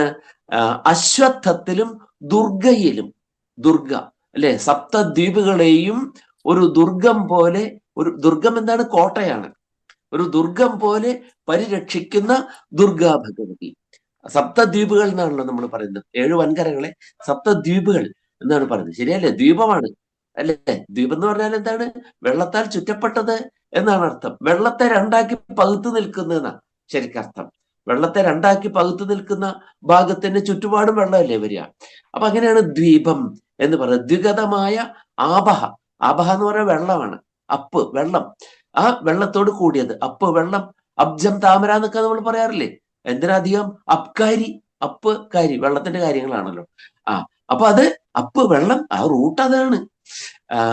അപ്പോ അങ്ങനെ നമ്മുടെ അശ്വത്ഥം. കാരണം എന്താണ്? അശ്വത്ഥത്തിൽ ബ്രഹ്മാവ്, വിഷ്ണു, മഹേശ്വരന്മാരുണ്ട് അല്ലെ? ബ്രഹ്മാവിനായിട്ട് നമ്മൾ സാധാരണ പ്രദക്ഷിണം വെക്കാറില്ല. ബ്രഹ്മാവ് എവിടെയാണ്? അതിന്റെ വേരിലാണ്, അശ്വത്ഥത്തിന്റെ ആലിന്റെ. പിന്നെ അതിന്റെ എന്താണ്? അതിന്റെ ആ തടിയിൽ ആരാണ്? വിഷ്ണുവാണ്. പിന്നെ അതിന്റെ ശിരസിൽ ശിവനാണ്. അപ്പൊ വിഷ്ണുവിന് 4ഉം ശിവന് 3ഉം. 4ഉം 3ഉം 7. അപ്പൊ സപ്ത അശ്വത്ഥേച്ച ദുർഗായാം. അശ്വത്ഥത്തിൽ 7, അതുപോലെ ദുർഗയിലും 7. കുര്യാദേവം പ്രദക്ഷിണം. ഇതാണ് പ്രദക്ഷിണത്തിന് പറഞ്ഞിട്ടുള്ളതായ വിധികൾ. ഏകം വിനായകേ കുര്യാത്, ദ്വേ സൂര്യേ, ത്രീണി ശങ്കരേ, ചത്വാരി കേശവേ കുര്യാത്, പഞ്ചാര്യേ ഷഡ്കുമാരകേ, സപ്ത അശ്വത്ഥേച്ച ദുർഗായാം കുര്യാത് ഏവം പ്രദക്ഷിണം. ഇങ്ങനെയാണ് പ്രദക്ഷിണം ചെയ്യേണ്ടത് എന്നാണ് അതിന്റെ അർത്ഥം. അതിന്റെ എണ്ണം അങ്ങനെയാണ് പറയുന്നത്. അപ്പൊ ഹേരമ്പൻ എന്ന് പറയുമ്പോ ഈശ, ഹേ, ഈശനിൽ, ശ്രീ പരമേശ്വരന്റെ അടുത്ത് ശബ്ദിച്ചുകൊണ്ട്, കുഞ്ഞിനെ പോലെ ശബ്ദിച്ചുകൊണ്ട് വർത്തിക്കുന്നവൻ അല്ലെ? അച്ഛൻ്റെ അടുത്താവുമ്പോ കുട്ടി എങ്ങനെയാണ്? പല വിധത്തിലുള്ള ശബ്ദങ്ങളൊക്കെ പറഞ്ഞ് അച്ഛന് ചിലപ്പോൾ മനസ്സിലാവുണ്ടാവില്ല, പക്ഷെ അമ്മയ്ക്ക് ആ മനസ്സിലാവുള്ളൂ ഇതൊക്കെ. അമ്മ അവിടെ ഇരുന്നിട്ട് പറയും, ഇപ്പൊ അവൻ പറഞ്ഞത് അച്ഛൻ ഇന്ന് ജോലിക്ക് പോകണ്ട, എന്നെ എടുത്തുകൊണ്ട് ഇങ്ങനെ ഇരുന്നാൽ മതി എന്ന് തന്നെയാണ് അവൻ പറയുന്നത് എന്ന് അമ്മ പറയും അല്ലെ? പൊട്ടന്റെ ഭാഷ പൊട്ടന്റെ ഉമ്മാക്കറിയാം എന്ന് പണ്ടാരോ പറഞ്ഞിട്ടുണ്ട്, വേറെ എല്ലാവർക്കും അറിഞ്ഞില്ലെങ്കിലും. അപ്പോ അങ്ങനെ ശിവന്റെ അടുത്ത് അങ്ങനെ രമിച്ചുകൊണ്ട് സന്തോഷത്തോടു കൂടി ഇരിക്കുന്ന കുട്ടി എന്നാണ് ഈ ഹേരമ്പൻ എന്ന വാക്കിന് അർത്ഥം. ഹേരംബ അംബ. അംബ ആരാണ്? ദേവിയാണ്. അംബ ഈശ. ഈശൻ എന്ന് പറയുമ്പോ ഈശൻ ആരാണ്? ശിവൻ തന്നെയാണ്. ഹേരംബ അംബ ഈശ നാരായണ. നാരായണൻ, നാരം, ജ്ഞാനം, ജ്ഞാനമാകുന്ന അയനത്തോട് കൂടിയവൻ. അയനം എന്താണ്? മാർഗം. ഉത്തരായണം, ദക്ഷിണായനം, രാമായണം പദങ്ങളൊക്കെ നമുക്ക് പരിചിതമാണ്. രാമൻ ജീവിച്ച് കാണിച്ചു തന്ന വഴി, രാമന്റെ അയനം. അയം പോക്കാണ് നമ്മൾ പറഞ്ഞിട്ടുണ്ട് അല്ലെ? അയം പോവുക, അയനം എന്താണ്? പോകുന്ന മാർഗം. അപ്പൊ നാരമാകുന്ന, ജ്ഞാനമാകുന്ന മാർഗത്തോടു കൂടിയവനാണ് നാരായണ. നാരം, അയനം, ജ്ഞാനമാകുന്ന മാർഗത്തിലൂടെ പ്രാപിക്കാവുന്ന ദേവനായത് കൊണ്ടാണ് നാരായണൻ എന്ന് പറയുന്നത്. പിന്നെ രഘുപതി, രാഘവൻ അല്ലെ? രഘുപതി, രഘുവംശത്തിന്റെ അധിപനായി ഇരിക്കുന്നവൻ. രഘുപതിയും രാഘവനുമാണ്. രഘുപതി രാഘവ രാജാറാം പതിതപാവന സീതാറാം. നമ്മളെപ്പോഴും പറയാറുള്ളതാണ്, രഘുപതിയുമാണ് രാഘവനുമാണ്. രഘുവംശത്തിന്റെ പതിയാണ്. അതേസമയം രഘോഹോ അപത്യം പുമാൻ, രഘുവിന്റെ സന്തതിയുമാണ് അല്ലെ? രഘു നമുക്കറിയാം, രഘുവാണ്. പിന്നെ അജനാണ്, ദശരഥനാണ്. ദശരഥനിൽ നിന്നാണ് രാമൻ ഉണ്ടായിട്ടുള്ളത്. അപ്പോ നമുക്ക് മുൻപേ ഉണ്ടായിട്ടുള്ളവരെല്ലാം നമുക്ക് പിതാക്കന്മാരാണ്. അപ്പൊ നേരെ നമ്മുടെ അച്ഛനെയും മുത്തശ്ശനെയും അല്ല പറയുന്നത്, ആ മുത്തശ്ശന്റെ മുത്തശ്ശന്റെ മുത്തശ്ശന്റെ മുത്തശ്ശനും ഒക്കെ നമ്മൾ എന്താണ്, നമ്മൾ നമ്മുടെ പിതാക്കന്മാരായിട്ട് കാണുന്നു. അവരിൽ നിന്നാണ് നമ്മൾ ഉണ്ടായിരിക്കുന്നത്, അല്ലെ? സൈക്കോളജി പറയുന്നു ഹെറിഡിറ്റി ഹാസ് നോ എൻഡ്. ഹെറിഡിറ്റിക്ക് എന്തില്ല? അവസാനം ഇല്ല, നമുക്ക് പറയാൻ കഴിയുകയില്ല. അതുകൊണ്ടാണ് നമ്മള് എന്താണ് പവിത്ര കർമ്മങ്ങളൊക്കെ തുടങ്ങുന്നതിന് മുൻപ് നമ്മൾ നാന്ദീമുഖമായിട്ടുള്ള ശ്രാദ്ധം ചെയ്യാറുണ്ട്. ഇതം നാന്ദീമുഖം ശ്രാദ്ധം ആർക്കൊക്കെ ആയിട്ടാണ്? വിശ്വേഭ്യോ ദേവേഭ്യ, സമസ്ത ദേവന്മാർക്കുമായിട്ട്. അതോടൊപ്പം തന്നെ പിതൃപിതാമഹ പ്രപിതാമഹേഭ്യ, പിതാക്കന്മാർക്കും പിതാമഹന്മാർക്കും പ്രപിതാമഹന്മാർക്കും എല്ലാവർക്കുമായിട്ടാണ് നമ്മൾ ശ്രദ്ധാഞ്ജലികൾ അർപ്പിക്കുന്നത്. നമ്മൾ കണ്ടിട്ടുള്ളവര് ഉണ്ടാകാം, അച്ഛനെയും മുത്തച്ഛനെയും സാധാരണ രീതിയിൽ കണ്ടിട്ടുണ്ടാവും.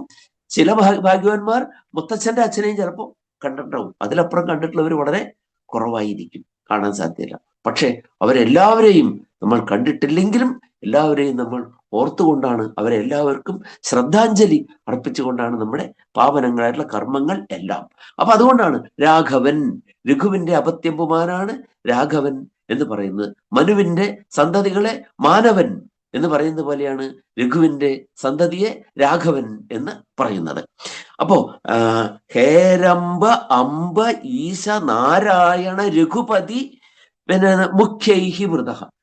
ഈ ദേവന്മാരാൽ, ഈ ദേവന്മാരെ ആദിയായിട്ടുള്ളവർ എന്നർത്ഥം. അവർ മുഖമായിട്ടുള്ളത് എന്നാ പറഞ്ഞിട്ടുള്ളത്. അതിനാണ് ഹേരംബ അംബ ഈശ രഘുപതി മുഖ്യൈഹി. ആ മുഖ്യം എന്നുള്ളതിന് സ്ഥാനത്ത് നമുക്ക് എന്ത് ചേർക്കാം? ആദി.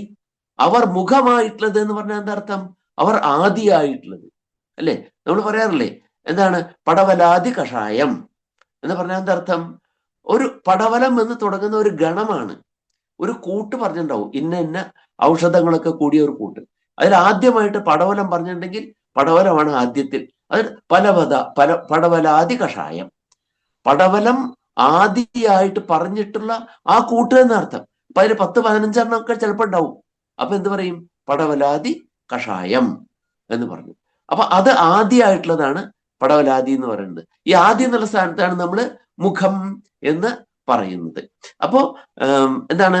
ഖേരംബ മുഖൈഹി, ഖേരംബ ആദിഭിഹി ദേവൈഹി, ദേവന്മാരാൽ പരിവൃത. വൃത, വൃത എന്ന് പറഞ്ഞാൽ എന്താണ്? ആവൃത. ആവൃതം എന്ന് പറഞ്ഞാൽ ആവരണം ചെയ്യപ്പെട്ടത് എന്ന് അർത്ഥം. ആവരണം ചെയ്യപ്പെട്ടത് ആവൃതം, സംവരണം ചെയ്യപ്പെട്ടത് സംവൃതം എന്നൊക്കെ പറയുന്നത് പോലെ. അപ്പോ ഈ ദേവൻ, വാമദേവൻ, ഹേരംബൻ, അംബ, ഈശൻ. അപ്പൊ നമ്മൾ പറയുന്നത് ശിവനെ പറ്റിയിട്ടാണ്. അതിലും തന്നെ പറയുന്നു ഈശൻ, ഈശന് പറയുന്നു. ഇനി അതും കഴിഞ്ഞിട്ട് പിന്നെ എന്താണ്? രഘുപതിയുടെ കാര്യം വേറെയും പറയുന്നുണ്ട്. അപ്പൊ അതാണ് ദേവത്വത്തിന് അതിനൊരു കണക്കുമില്ല. അപ്പോ ശിവനാൽ ആരാൽ പരിവൃതനാണ്? ശിവൻ പോലും ഈശനാൽ പരിവൃതനായിട്ടിരിക്കുന്നു. അപ്പൊ അവിടെയാണ് ഇതൊക്കെ വേരിയസ് എപ്പിത്തറ്റ്സ്, പല പല എപ്പിത്തറ്റുകൾ, ചില സവിശേഷ ഭാവത്തോട് കൂടിയിട്ടുള്ള വർത്തനത്തെയാണ് നമ്മൾ ഇതൊക്കെ പറയുന്നത്. ശരിക്കും എന്തില്ല? ഈശ്വരന്മാർക്ക് ഒരു രൂപവും ഇല്ല എന്നർത്ഥം. അപ്പോ അവിടെ വാമദേവനായിരിക്കുമ്പോ സാക്ഷാൽ ഈശനും എന്ത് ചെയ്യുന്നുണ്ട്? ആ വാമദേവനെ നമസ്കരിച്ചുകൊണ്ട് അവിടെ ഉണ്ട് എന്നർത്ഥം. അവിടെ പിന്നെ ആരുമുണ്ട്? അവിടെ രാഘവനും അവിടെയുണ്ട്, രഘുപതിയായിരിക്കുന്നു സാക്ഷാൽ ശ്രീരാമനും. അപ്പൊ നമുക്ക് പറഞ്ഞു തന്നിട്ടുള്ള ഈ എല്ലാ രൂപങ്ങളും, ഓരോ രൂപവും നമുക്ക് എന്തിനു വേണ്ടിയിട്ടാണ്? നമുക്ക് മനസ്സിലാക്കാൻ. ഇതിലേതാണ് നമുക്ക് ധ്യാനിക്കാൻ ഇഷ്ടമായിട്ടുള്ളത്, ആ രൂപം നിങ്ങൾ ധ്യാനിച്ചു കൊള്ളുക. അതിനെന്താണ്? അതിന്റെ മുന്നിൽ മറ്റെല്ലാ ശക്തികളും അതിന്റെ മുന്നിൽ പ്രണതം ആയിരിക്കുകയാണ്, പ്രണമിച്ചുകൊണ്ട് വർത്തിക്കുകയാണ്. അതാണ് ഇതിന്റെ താത്പര്യം. ഒരു എന്താണ്? അതിവിശാലമായിട്ടുള്ള, ഒരാൾക്കും സങ്കല്പിക്കാൻ ബുദ്ധിമുട്ടുള്ള ഒരു രൂപം ഉണ്ടാകാൻ പാടില്ല ഈശ്വരൻ. എങ്ങനെ, ഏത് വിധത്തിൽ ആരാധിക്കണമോ ആ രൂപത്തിൽ തന്നെ കണ്ടുകൊള്ളുക, ആരാധിച്ചു കൊള്ളുക. എന്താണ്? നമ്മുടെ മനസ്സിന് ശാന്തിയാണ് ഏറ്റവും പ്രധാനം, ഈശ്വരന്റെ രൂപങ്ങളല്ല. അതാണ് ഇങ്ങനെ പരിവൃതനായ വാമദേവൻ. അപ്പൊ ഇപ്പൊ എന്തായി തീർന്നു? അന്വയം ദീർഘിച്ചു പോയി, കുറച്ചും കൂടെ വലുതായി. ശ്ലോകത്തിന്റെ പൂർവാർദ്ധം വരേക്ക് നമ്മുടെ അന്വയം എത്തി. എന്തായി? ഹേരംബ അംബേശ നാരായണ രഘുപതി മുഖൈഹി വൃതഃ വാമദേവഃ അസ്മാകം ഉച്ചൈഹി നിർധുനാനം നൈർധന്യം വാമദേവ വൃഷാദ്രീശഃ വാമദേവഃ അസ്മാകം ഉച്ചൈഹി നിർധുനാനം നൈർധന്യം പരിഹരതു എന്ന് പൂർവാർദ്ധം ആയി. ഇനി ശ്ലോകത്തിന്റെ ഉത്തരാർദ്ധം എന്താണ്? സ്വാർച്ചാനിഷ്ണാദ കാമ പ്രസവി സുരഭിരൂപ ഔത്തരാഹോ നാഥോ ജാജായമാന അന്തര ദുരിത തമോധ്വംസിഹംസോ മഹേശഃ. മഹേശനാണ്, മഹേശൻ ഒരു വിശേഷണം കൂടെ ചേർത്തു. വാമദേവഃ മഹേശഃ വൃഷാദ്രിശഃ. വാമദേവനും മഹേശനുമായിരിക്കുന്ന വൃഷാദ്രിശൻ. ഇനി നമുക്ക് അങ്ങനെയല്ല, വാമദേവനാണ് പ്രാധാന്യം കൊടുക്കേണ്ടത് നമുക്ക് തോന്നുകയാണെങ്കിൽ അങ്ങനെയും ചെയ്തോളൂ. വൃഷാദ്രീശഃ മഹേശഃ വാമദേവഃ. വൃഷാദ്രീശനും മഹേശനുമായിരിക്കുന്ന ആ വാമദേവൻ വിശേഷ്യമായിട്ട് ഏതിനെ വേണമെങ്കിലും എടുക്കാം. ആ വാമദേവൻ പരഹ, പരനാണ്, പരനാണ്, ഏറ്റവും ഉത്കൃഷ്ടനായിരിക്കുന്നവനാണ് ആ വാമദേവൻ. പരം എന്നുള്ള എന്താർത്ഥം? ഉത്കൃഷ്ടം എന്നാണ്, പരമമായിരിക്കുന്നതിനർത്ഥം. തത്പരം, താത്പര്യം, താത്പര്യം, താത്പര്യം എന്ന് പറഞ്ഞാൽ തത് പരം ആയിരിക്കുന്ന അവസ്ഥയാണ് താത്പര്യം. എന്തല്ലേ? എന്താണ് നിങ്ങൾ തമ്മിൽ പിരിഞ്ഞത്? അയാൾക്ക് എന്നോട് താത്പര്യമില്ല. തത് പരം, എന്നെ പരമായിട്ട് കാണുമ്പോൾ അല്ലേ, അപ്പോഴാണ് എന്ത് പറയാ? മത്പരഹ. ഇനി അത് പരമായിട്ട് കാണുന്നവനാണ് തത്പരൻ. അതാണ് ഏറ്റവും വലിയ ലക്ഷ്യമായിട്ട് കാണുന്നത്. നമ്മളെപ്പോഴും ഉപയോഗിക്കുന്ന ഒരു വാക്കാണ് എനിക്ക് അതിൽ താല്പര്യമില്ല. നമ്മളെപ്പോഴും പറയാറുണ്ട് താത്പര്യം. അതിനെ പരമമായിട്ട് കാണുമ്പോഴാണ് ശരിക്കും എന്ത് പറയാൻ പറ്റുള്ളൂ? താത്പര്യം എന്ന് പറയാൻ പറ്റുള്ളൂ. നമ്മൾ പലപ്പോഴും എന്ത് ചെയ്യാറുണ്ട്? ഒരു പ്രോഡക്റ്റ് അതിനേക്കാൾ നല്ല വേറൊരെണ്ണം കണ്ടു, ഇതെന്താ വേണ്ടെന്ന് വെച്ച് എനിക്കതിൽ താല്പര്യമില്ല, ഞാനതിനെ പരമമായിട്ട് കാണുന്നില്ല എന്നാണ് പദം അല്ലേ. ശരിക്ക് മർമ്മം അറിഞ്ഞവന് തല്ലാൻ പറ്റില്ല എന്ന് പറഞ്ഞ പോലെ പദത്തെ ശരിയായി വീക്ഷിക്കുന്നവനെ എന്താണ് വ്യവഹരിക്കണമെങ്കിൽ വളരെയേറെ ബുദ്ധിമുട്ടാണ്. ഇരിക്കട്ടെ. ആ പരനായ ഔത്തരാഹ, ഔത്തരാഹ എന്ന് പറഞ്ഞാൽ എന്താണ്? ഉത്തര ഭാഗത്ത് ഉള്ളവൻ. ദാക്ഷിണാത്യൻ എന്നുള്ളതിന്റെ വിപരീതമാണ് എന്ത്? ഔത്തരാഹ എന്നുള്ളത്. നേരെ ദാക്ഷിണാത്യൻ തെക്ക് ഭാഗത്ത് വർത്തിക്കുന്നു, തെക്കുള്ളവൻ. ഔത്തരാഹ എന്ന് പറഞ്ഞാല് ഉത്തരദേശത്ത് വർത്തിക്കുന്നവൻ എന്ന് അർത്ഥം. ഔത്തരാഹ പിന്നെ എങ്ങനെയുള്ളതാണ്? സ്വ അർച്ച നിഷ്ണാദ കാമ പ്രസവി സുരഭിരൂപ. സ്വ അർച്ച, സ്വമ്മിനെ അർച്ചിക്കുന്നതിൽ, അഥവാ സ്വം എന്നുള്ളത് സെൽഫ്, തന്നെ അർച്ചിക്കുന്നവരായ, അർച്ചിക്കുക പൂജിക്കുക അറിയാമല്ലോ, തനിക്കായി സപര്യാവിധികളെ സമർപ്പിക്കുന്ന എന്നർത്ഥം. സ്വ അർച്ചയിൽ നിഷ്ണാദ. നിഷ്ണാദ എന്ന് പറഞ്ഞാൽ എന്താണ്? നിശേഷേണ സ്നാദ. നിശേഷേണ സ്നാദൻ. സ്നാദൻ എന്ന് പറഞ്ഞാൽ എന്താണ്? കുളിച്ചവൻ എന്നാണല്ലോ അർത്ഥം. നിശേഷേണ സ്നാദ. അത് നമ്മുടെ സതീർത്ഥ്യൻ മുതലായ പദങ്ങളൊക്കെ ആയിട്ട് ബന്ധപ്പെട്ട് നമ്മളത് പറഞ്ഞിട്ടുണ്ടാവും അല്ലെ. നമ്മുടെ വിദ്യാഭ്യാസം എന്ന് പറഞ്ഞാൽ എന്താണ്? സരസിൽ സ്നാനം ചെയ്യുന്നതിലാണ്. സരസ് എന്ന് പറഞ്ഞാൽ വിജ്ഞാനത്തിന്റെ സരസ്, അത്യഗാധവും അപാരവുമായ ഒരു വിജ്ഞാന സരസ്. ആ വിജ്ഞാന സരസ് ഉള്ള ദേവിയാണ് നമ്മൾ എന്ത് പറയുന്നത്? സരസ്വതി ദേവി എന്ന് പറയാൻ കാരണം ഈ സരസ്വതി ദേവിയുടെ സരസ് എന്ന് പറയുന്നത് ഈ വിജ്ഞാനത്തിന്റെ സരസാണ്. അപ്പോ ആ സരസിലാണ് നമ്മൾ എന്ത് ചെയ്യുന്നത്? നമുക്ക് സംസ്കാരത്തിന് വേണ്ടി, വിജ്ഞാനത്തിന് വേണ്ടി നമ്മൾ മുങ്ങുകയാണ് ചെയ്യുന്നത് ആ സരസിലെ തീർത്ഥങ്ങളിൽ. തീർത്ഥം എന്ന് പറഞ്ഞാൽ അതിലുള്ള സ്നാനഘട്ടങ്ങളെയാണ് തീർത്ഥം. നമ്മൾ അതിനെക്കുറിച്ച് പറഞ്ഞിട്ടുണ്ടെന്നാണ് എനിക്ക് തോന്നുന്നത് ഇല്ലേ? സരസ്വതി, അതിനെപ്പറ്റി നമ്മൾ പറഞ്ഞിട്ടില്ലേ? സരസ് എന്താണ് എന്ന് പറഞ്ഞിട്ടുണ്ടെന്ന് എനിക്ക് തോന്നുന്നത്, എൻ്റെ ഓർമ്മ അങ്ങനെയാണ്. അപ്പൊ എന്താണ്? ആ തീർത്ഥത്തിൽ ഇറങ്ങി മുങ്ങിയ ആളാണ്, ഒരേ തീർത്ഥത്തിൽ മുങ്ങിയവരാണ് സതീർത്ഥ്യന്മാർ. അതുകൊണ്ടാണ് നമ്മൾ സഹപാഠി എന്നുള്ള പദത്തിനപ്പുറം, ക്ലാസ്മേറ്റ് എന്നുള്ള പദത്തിനപ്പുറമായിട്ട് വലിയ അർത്ഥ പുഷ്ടിയോട് കൂടിയിട്ട്, അർത്ഥ പുഷ്കലതയോടുകൂടി നമ്മൾ സതീർത്ഥ്യൻ എന്ന പദം പ്രയോഗിക്കുന്നത് അല്ലെ. കുചേലനും കൃഷ്ണനും സതീർത്ഥ്യരായിരുന്നു, ഒരൊറ്റ തീർത്ഥത്തിൽ മുങ്ങിയവരാണ് അവർ രണ്ടുപേരും, സതീർത്ഥന്മാർ. Not classmate. ക്ലാസ്മേറ്റ് എന്നൊന്നും പറഞ്ഞാൽ ഈ അർത്ഥം കിട്ടുകയേ ഇല്ല. സംസ്കൃതത്തിലുള്ള പല പദങ്ങൾക്കും എന്തില്ല, തുല്യമായ വാക്ക് നമുക്ക് ഇംഗ്ലീഷിലൊന്നും കണ്ടെത്താൻ പറ്റില്ല. നമ്മുടെ ഭാരതീയ സംസ്കാരത്തിനെതിരെ വളരെയേറെ അധിക്ഷേപങ്ങൾ തന്നെ നാനാഭാഗങ്ങളിൽ നിന്നും ഉണ്ടാകുന്നതിന്റെ മുഖ്യമായ കാരണം എന്താണ്? സംസ്കൃതത്തിലുള്ള പദങ്ങൾക്ക് തത്തുല്യമായ there is no congruent word. നമുക്ക് ഒരു വാക്കിട്ടിട്ട് അല്ലെ, ഫാദർ എന്നെഴുതി ഒരു വര വരച്ചിട്ട് പിതാവ് എന്ന് പറയാം നമുക്ക്, അല്ലെ പിതാവ് ഒരു വര വരച്ചിട്ട് എന്താണ് നമുക്ക് പറയാം, ഫാദർ എന്ന് പറയാം, പിതാവ്. ഒരുവിധം ആ അർത്ഥം അവിടെ കിട്ടും. പക്ഷെ പലതിനും നമുക്ക് എന്ത് ചെയ്യാൻ പറ്റില്ല. ഇപ്പൊ ആചാര്യ എന്ന് എഴുതിയാൽ ആചാര്യ എന്നുള്ളതിന് രണ്ട് വര വരച്ചിട്ട് നമുക്ക് എന്ത് ചെയ്യാൻ പറ്റും, നമുക്ക് പ്രിസെപ്റ്റർ എന്ന് പറയാൻ പറ്റും. രണ്ട് വര സമം എന്ന് പറയും നമ്മൾ, രണ്ട് വര വരച്ചിട്ട്. പക്ഷെ നമുക്ക് അത് കിട്ടിയാൽ പോരാ, നമുക്ക് എന്ത് വേണം, മൂന്ന് വര വരച്ചിട്ട് എഴുതാവുന്ന ഒരു വാക്ക് അപ്പുറത്ത് ഉണ്ടാവണം.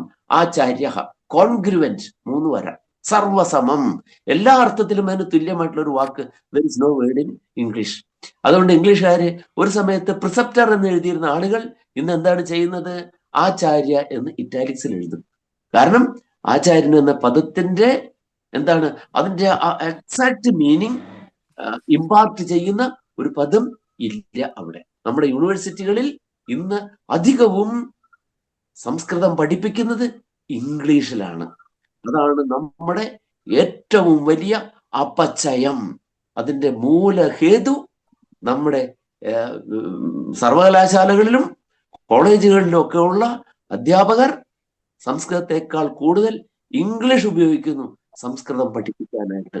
ഇത് നമ്മുടെ സംസ്കാരത്തിന്റെ എല്ലാ ശോഭയും നശിപ്പിച്ച് കളഞ്ഞതാണ് എന്ന് നമ്മളെങ്കിലും അറിഞ്ഞിരിക്കാം. വേറെ എവിടെയെങ്കിലും പറഞ്ഞ ഒരു യൂണിവേഴ്സിറ്റി പറഞ്ഞ ചിലപ്പോൾ അവിടുന്ന് തന്നെ അടി കിട്ടിയിട്ട് പോരേണ്ടതായിട്ട് വരും.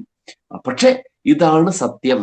കൃത്യമായ അതിന്റെ അർത്ഥം ഇമ്പാർട്ട് ചെയ്യാൻ ഒരു വാക്കില്ല. എന്നിട്ട് നമ്മൾ എന്ത് ചെയ്യുന്നു, നമ്മളത് ശ്രീകൃഷ്ണനും കുചേരനും സതീർത്ഥ്യനാണ് എന്ന് പറയുമ്പോൾ ദേവർ ക്ലാസ്മേറ്റ്സ് എന്ന് പറഞ്ഞു കൊടുക്കും. തീർത്ഥം എന്താണ് എന്ന് വിദ്യാർത്ഥികൾ അറിയുന്നില്ല. തീർത്ഥം എന്ന് പറയുന്നത് ഇതാണ്, സ്നാനഘട്ടങ്ങളാണ്, പുണ്യനദികളിലുള്ള സ്നാനഘട്ടങ്ങളാണ്. അപ്പോ ഈ സരസ്, അത്യഗാധമായ അപാരമായ സരസിൽ, അതിൽ നന്നായി പൂർണ്ണമായും ഇറങ്ങി മുങ്ങി സ്നാനം ചെയ്തു നിശേഷേണ സ്നാതഹ, അതാണ് നിഷ്ണാതൻ എന്ന് പറഞ്ഞ അർത്ഥം. നമ്മൾ എന്താണ് നിഷ്ണാതൻ എന്നുള്ള വാക്കിന് ഇംഗ്ലീഷിൽ അർത്ഥം പറഞ്ഞു കൊടുക്കുക? നമുക്കറിയില്ല. എന്ത് നമ്മൾ പറഞ്ഞു കൊടുത്താലും ഒരു എക്സ്പെർട്ട് എന്നോ ഒക്കെ നമ്മൾ ചിലപ്പോ പറഞ്ഞു കൊടുക്കും, സ്കോളർ എന്നോ എക്സ്പെർട്ട് എന്നോ ഒക്കെ പറഞ്ഞു കൊടുക്കും. ഈ നിഷ്ണാതൻ പൂർണ്ണമായും ആ സരസിൽ മുങ്ങിയിട്ട് എന്താണ്, ആത്മശുദ്ധി നേടിയവൻ, സംസ്കാരം നേടിയവൻ എന്ന അർത്ഥമൊന്നും അതിന് കിട്ടുന്നുണ്ടാവില്ല. അപ്പൊ നിഷ്ണാതനാണ്. അപ്പോ നിഷ്ണ, സ്വന്തം അർച്ചനയിൽ മുഴുകി മുങ്ങിയിരിക്കുന്ന നിഷ്ണാതരായിരിക്കുന്ന ആളുകൾക്ക് കാമപ്രസവിയായ, കാമം അഭീഷ്ടം, അഭീഷ്ടങ്ങളെ പ്രസവിക്കുന്ന എന്ന് പറഞ്ഞാൽ അഭീഷ്ടങ്ങളെ പ്രദാനം ചെയ്യുന്ന സുരഭിയാണ്. സുരഭി എന്ന് പറഞ്ഞാൽ കാമധേനു, സുരഭി കാമധേനു. അപ്പോ തന്നെ അർച്ചിക്കുന്നതിൽ നിഷ്ണാതരായിരിക്കുന്ന ഭക്തജനങ്ങൾക്ക് അവരുടെ അഭീഷ്ടങ്ങളെ പ്രദാനം ചെയ്തു കൊടുക്കുന്ന കാമധേനുവിനെ പോലെ വർത്തിക്കുന്നവനും പരനും ഔത്തരാഹനും ആയിട്ടുള്ള ആ ദേവൻ നാഥഃ. അധ, അധ എന്ന് പറഞ്ഞാൽ എന്താ അർത്ഥം? അധ എന്ന് പറഞ്ഞാൽ പിന്നീട്, പിന്നെ അല്ലെ, പിന്നീട് അധ നമ്മൾ പറഞ്ഞില്ലേ, അധ ദിവ്യക്ഷേത്രാദർശ അനന്തരം. ഇനി ഇത്രയും കാര്യങ്ങളൊക്കെ പറഞ്ഞു കഴിഞ്ഞു, ഇനി ദിവ്യക്ഷേത്രാദർശ. അപ്പൊ അധ എന്ന് പറഞ്ഞാൽ അനന്തരം. അധ എന്ന് പറഞ്ഞാൽ എന്താ അർത്ഥം? അനന്തരം എന്നത് ഇല്ലാത്തയാളെയാണ് നാഥൻ എന്ന് പറയുക. അപ്പോ തന്റെ സംരക്ഷണയിലുള്ള ആളുകൾ, താൻ പാലിക്കുന്ന ആളുകൾ, ആ ആളുകൾ ഒരാവശ്യം പറഞ്ഞ പിന്നെ ആവട്ടെ, നാളെ ആവട്ടെ എന്ന് പറയാതെ അപ്പോ തന്നെ അത് നടത്തുന്ന ആളെയാണ് എന്താ പറയാ, നാഥഃ. എന്ത് പറഞ്ഞാലും അധ പിന്നെ ആവട്ടെ എന്ന് വെക്കില്ല, അപ്പൊ തന്നെ ചെയ്യുന്ന ആളെയാണ് നാഥഃ എന്ന് പറയാം. ഇനി ആ നാഥൻ എങ്ങനെയുള്ള നാഥനും കൂടിയാണ്? ജാജായമാന അന്തരുദിത തമോധ്വംസി ഹംസോ മഹേശഃ. മഹേശനാണ്. ജാജായമാന, ജാജായമാനഹ. കഴിഞ്ഞ ദിവസം നമ്മൾ പറയുകയുണ്ടായി യങ്ങന്തം യങ്കുലുഗന്ധം എന്നൊക്കെ നമ്മൾ പറയുന്നത്. വീണ്ടും വീണ്ടും ഉണ്ടായിക്കൊണ്ടിരിക്കുന്ന, അത്യധികമായി ജായമാനഹ ഉണ്ടായിക്കൊണ്ടിരിക്കുന്നതായ അന്തര ദുരിതം. അന്തരദുരിതം അഭ്യന്തരത്തിൽ, ഉള്ളിലുണ്ടായിക്കൊണ്ടിരിക്കുന്ന ദുരിതങ്ങൾക്ക് ദുരിതമാകുന്ന തമഹ, ദുരിതമാകുന്ന അന്ധകാരം. ദുരിതങ്ങൾ എന്താണ്? നമുക്ക് അന്ധകാരമാണ്. ധാരാളം ദുരിതങ്ങൾ വരുമ്പോൾ ഉള്ളിൽ എന്തുണ്ടാകും? അന്ധകാരം നിറയുന്നു, അല്ലെ? അന്ധകാരം നമ്മള് അന്ധമാക്കി തീർക്കുകയാണ്. അന്ധകാരം എന്ന് പറഞ്ഞാൽ തന്നെ എന്താ അർത്ഥം? അന്ധം കരോതി, അന്ധനാക്കി മാറ്റാണ് നമ്മളെ. നമുക്ക് എന്തുണ്ടാവുന്നില്ല? കാണാൻ കഴിവില്ലാതെ മനസ്സാകുന്ന ചക്ഷുസ്, മനോനേത്രത്തിന് ദർശനശക്തി ഇല്ലാണ്ടായി പോകും വല്ലാതെ ദുരിതങ്ങൾ വരുമ്പോൾ. ദുരിതമാകുന്ന അന്ധകാരം. അതുകൊണ്ടാണ് ആളുകൾ എന്ത് ചെയ്യുന്നത്? മറ്റൊരു വഴിയും കാണാതെ മരണത്തിലൊക്കെ അഭയം തേടുന്നത്, ആത്മഹത്യയൊക്കെ ചെയ്യുന്ന ആളുകളില്ലേ? എന്തുകൊണ്ടാണ്? ദുരിതമാകുന്ന അന്ധകാരം മനസ്സിൽ നിറഞ്ഞിരിക്കുന്നു. അപ്പൊ മനോനേത്രത്തിന് കാഴ്ചയില്ല, വേറെ ഒന്നും കാണാനില്ല.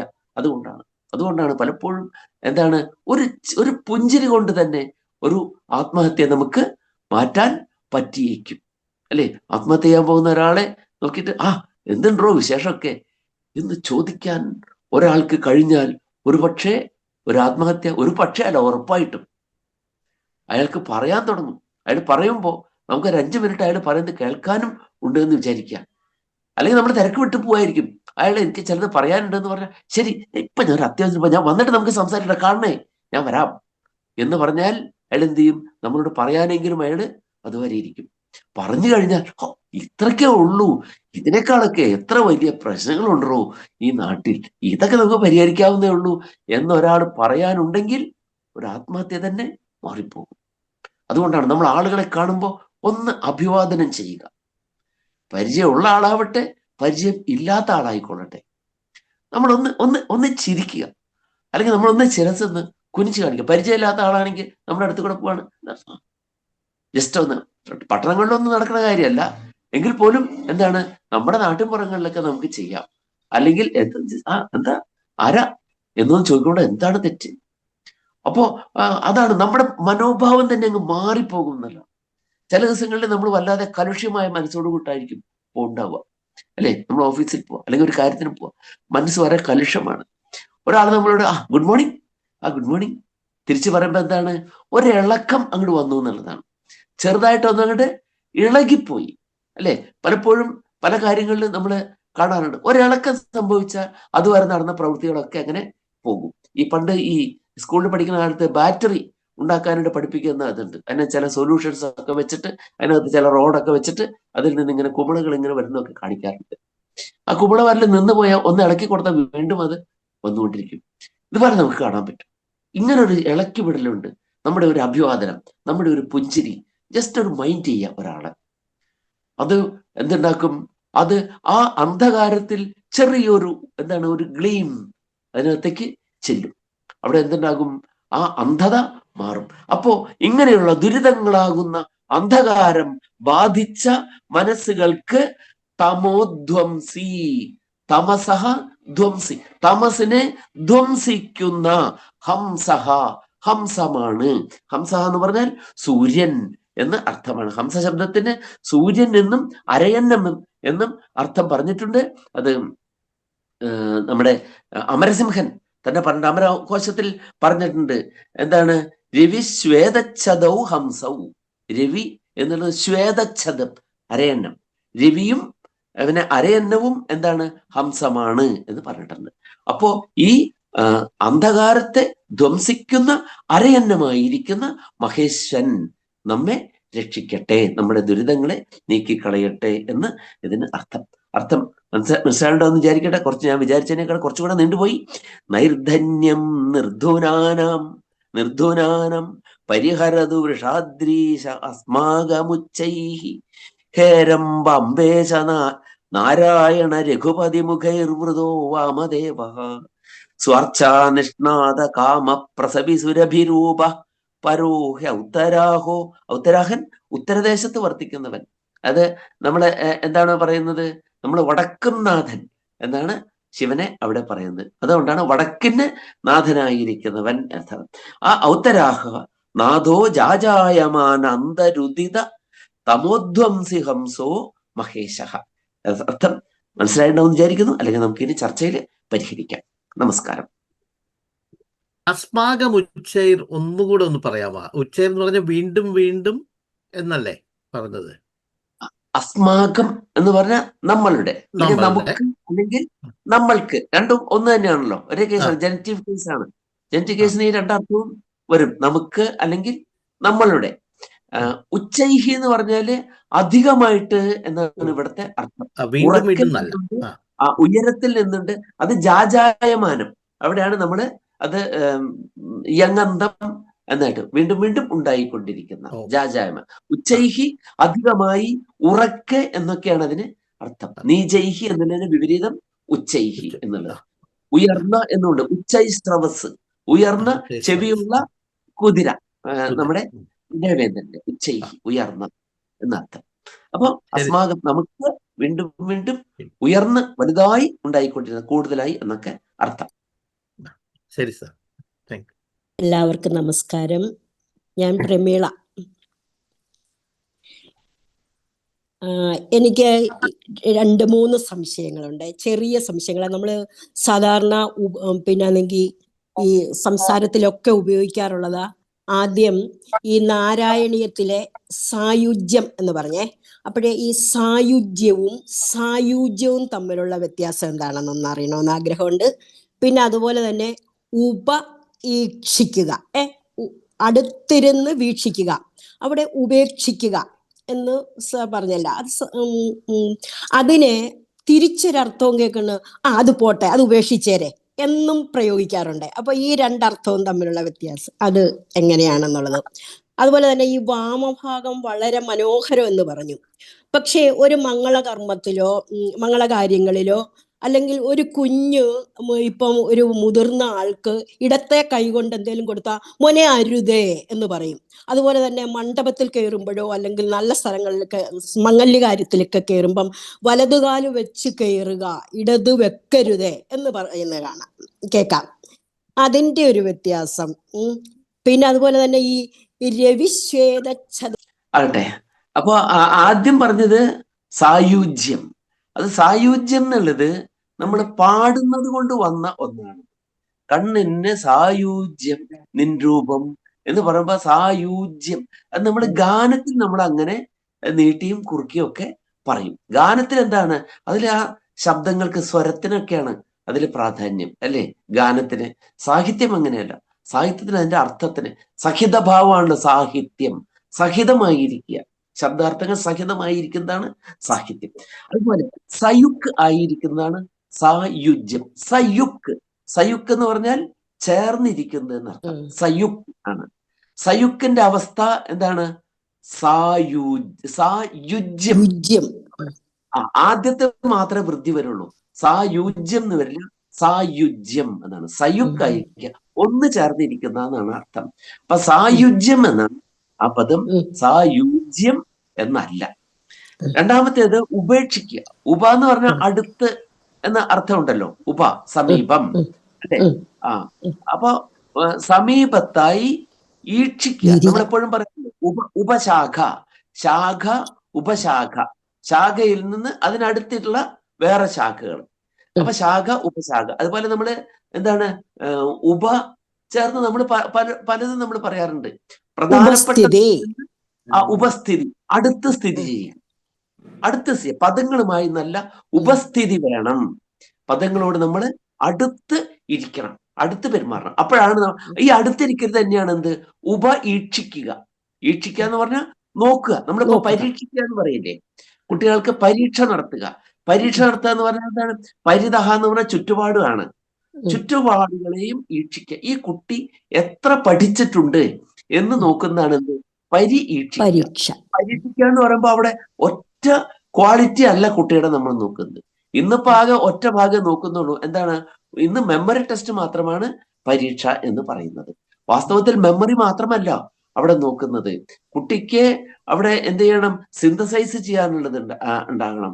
വിശകലനം ചെയ്യാനുള്ള കഴിവുണ്ടോ എന്ന് നോക്കണം. കുട്ടിക്ക് ഓർമ്മയുണ്ടോ എന്ന് നോക്കണം കുട്ടിക്ക്. അതുപോലെ വിസ്തൃതമായി പറയാനുള്ള കഴിവുണ്ടോ. ഈ 4 വിധത്തിലുള്ള ക്വസ്റ്റ്യൻസ് ഇട്ടാലേ പരീക്ഷ പൂർണ്ണമാവുള്ളൂ. അപ്പൊ എന്തുണ്ടാവില്ല? 99.99% കുട്ടികളും വിജയിക്കില്ല. കുട്ടികൾ ഇന്നൊക്കെ നമ്മൾ നമ്മളൊക്കെ SSLC പഠിച്ച കാലത്ത്, ഞാനൊക്കെ SSLC പഠിച്ച കാലത്ത് സ്റ്റേറ്റ് ആവറേജ് അതിന്റെ 36% മറ്റോ ആയിരുന്നു. ഞാൻ 36%. പഠിക്കുമ്പോ 27%. അപ്പോ അതാണ് അന്നത്തെ ശതമാനം. കാരണം പരീക്ഷകള് ആ നിലയ്ക്കാണ് പരീക്ഷകള് നടത്തുന്നത്. ഈ കഴിവൊക്കെ കുട്ടിക്കുണ്ടോ? മെമ്മറൈസ് ഉണ്ടോ? സിന്തസൈസ് ചെയ്യുന്നുണ്ടോ? അനലൈസ് ചെയ്യുന്നുണ്ടോ? ഇതെല്ലാം നോക്കുമ്പോഴാണ് പരിതഃ ഈക്ഷത. ഇന്ന് പരീക്ഷയില്ല, ഇന്ന് വെറും ഈക്ഷണം മാത്രമേ ഉള്ളൂ എന്നാണ് എനിക്ക് തോന്നുന്നത്. അതും വീക്ഷണം എന്ന് പോലും പറയാൻ പറ്റില്ല, വിശേഷണ പോലും വീക്ഷിക്കുന്നില്ല എന്നുള്ളതാണത്. അപ്പോ അവിടെ ഈക്ഷിക്കുക, അടുത്ത് നോക്കുക എന്നാണ് അതിന് അർത്ഥം. ഉപേക്ഷിക്കുക, അതാണ് യാസ്കൻ ഒരുപക്ഷെ ലോകത്തിലെ തന്നെ ആദ്യത്തെ ഡിക്ഷണറി നിരുക്തമായിരിക്കാം എന്ന് ഞാൻ പറയുന്നുണ്ടെങ്കിലും പല ആളുകളും ആദ്യത്തെ ഡിക്ഷണറി നിരുക്തമാണ് എന്ന് പറയുന്നുണ്ട്.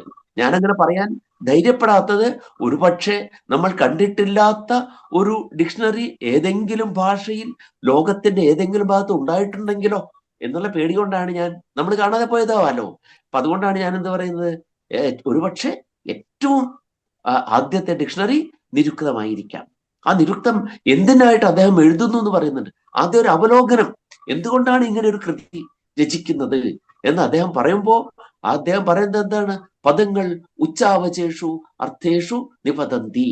ഉച്ചങ്ങളും അവചങ്ങളുമായിട്ടുള്ള ഉയർന്നതും താഴ്ന്നതുമായ അർത്ഥങ്ങളിൽ വീണുപോകുന്ന പദങ്ങൾ ആണ് നമ്മുടെ ഈ ഉപേക്ഷ.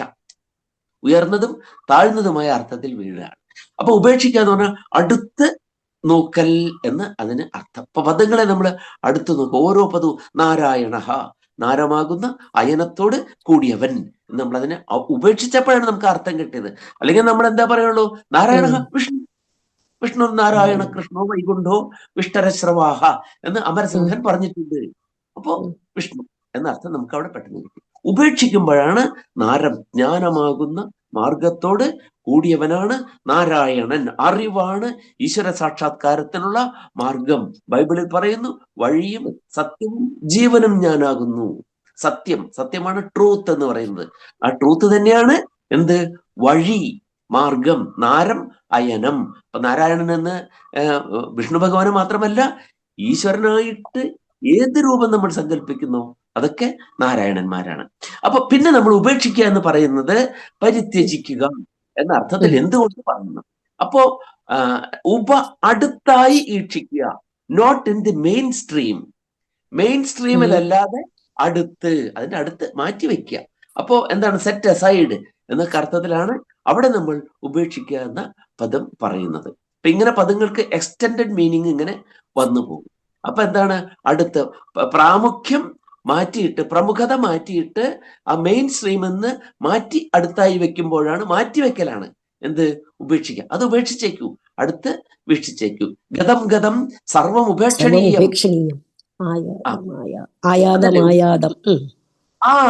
ആയാതം അപേക്ഷണീയം. പണ്ടും വിചാരിക്കുന്നത് എന്താണ്? ഗതം സർവം ഉപേക്ഷണീയം, കഴിഞ്ഞു പോയതിനൊക്കെ ഉപേക്ഷിച്ചേക്കൂ.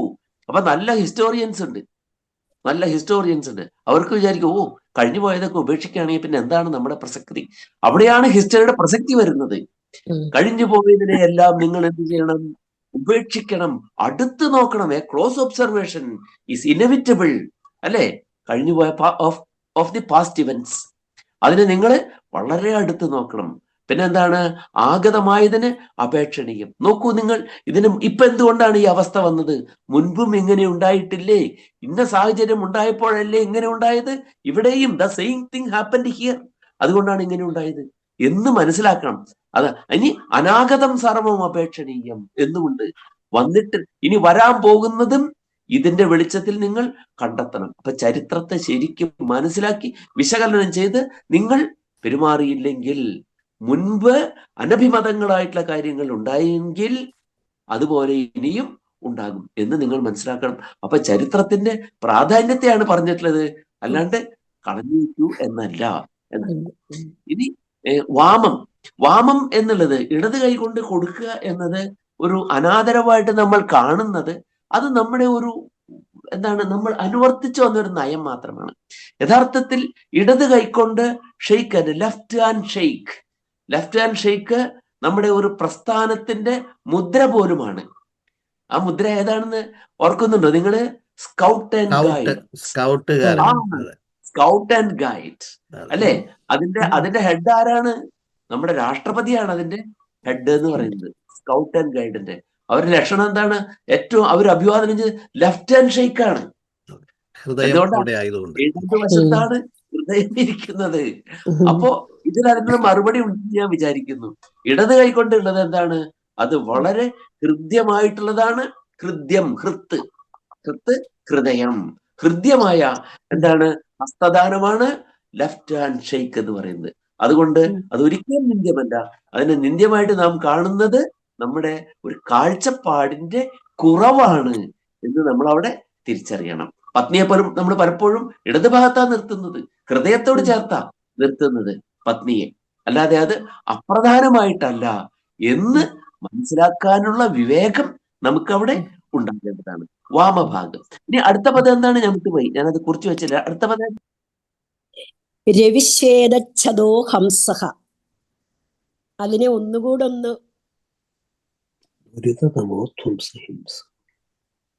ഹംസത്തെ പറ്റി പറഞ്ഞപ്പോഴേ, അപ്പോ രവി എന്ന അർത്ഥത്തിൽ ശ്വേതച്ഛദൗ, രവി ശ്വേതച്ഛദൗ ഹംസൗ എന്നാണ്. രവി സൂര്യൻ, ശ്വേതച്ഛദ എന്ന് പറഞ്ഞാൽ വെള്ളച്ചിറകുള്ളത് എന്നാണ് അർത്ഥം.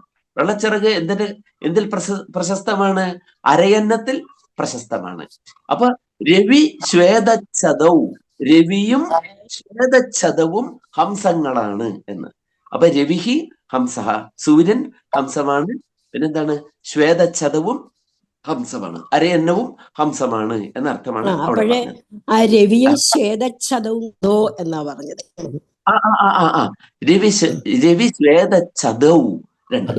നൈർധന്യം എന്നുള്ള നിർധനത എന്നുള്ളതിന്റെ ആ അർത്ഥം തന്നെയാണോ നൈർധന്യം? അതെ അതെ, നിർധനത, നിർധനന്റെ ഭാവമാണ് നൈർധന്യം. നൈർധന്യം, അതെ. അതുപോലെ ആ ധനം വെറും ക്യാഷ് മാത്രമല്ല. ധനം എന്ന് പറയുമ്പോ നമ്മൾ വിചാരിക്കുന്ന ആ പണം മാത്രമല്ല, നമ്മളിലുള്ള സ്പൃഹണീയമായതെല്ലാം നമ്മുടെ ധനമാണ്. അപ്പൊ നമ്മുടെ ഉദാരശീലമുണ്ടെങ്കിൽ അതും നമുക്ക് ധനമാണ്. നമ്മുടെ സ്നേഹവും ദയയും സൗഖ്യവും എല്ലാം എന്താണ്? നമ്മുടെ ധനങ്ങളാണ്. അതിനൊക്കെ നമുക്ക് വിനിമയം ചെയ്യാലോ. ധനം, നമുക്ക് സ്നേഹത്തിലൂടെ എന്തെല്ലാം നമുക്ക് നേടാൻ പറ്റും. ഒരുപാട് കാര്യങ്ങൾ നമുക്ക് നേടാം. ചിലപ്പോൾ നമ്മുടെ ജീവിതം തന്നെ നിലനിൽക്കുന്ന എന്തിലൂടെയാണ്? സ്നേഹത്തിലൂടെയാണ്. ഒരാളുടെ സ്നേഹം ആലോചിക്കുമ്പോ എന്താണ്? അവിടെ നമ്മൾ എല്ലാം അങ്ങോട്ട് അടിയറ വെക്കല്ലേ സ്നേഹത്തിന്റെ മുമ്പിൽ. അങ്ങനെയാണ്. അപ്പൊ അതെല്ലാം എന്താണ്? ധനമാണ് എന്ന് നമ്മൾ തിരിച്ചറിയാം. നിർത്തുനാനം എന്ന് പറഞ്ഞത് എനിക്ക് നിർത്തുനാനാം എന്നാണോ നിർത്തുനാനം എന്നാണോ തുനാതി എന്നുള്ള തുനയതി എന്നുള്ള ക്രിയാപദത്തിൽ നിന്നാണോ അത് വരുന്നത്? അതെ അതെ, ധുനോതി എന്നുള്ളതിൽ നിന്നാണ്. ധുനോതി എന്ന് പറഞ്ഞാൽ കുടഞ്ഞു കളയുക എന്നാണ് അതിന്റെ. അപ്പൊ നമ്മളെ നിശേഷേണ ധുനോതി, നമ്മളെ സ്ഥിരത പൂർണ്ണമായിട്ടും നമ്മളെ ഇട്ട് ഇളക്കി മറിക്കുന്നു. നിർധനാനം. ഗുരുഭ്യോ നമഃ.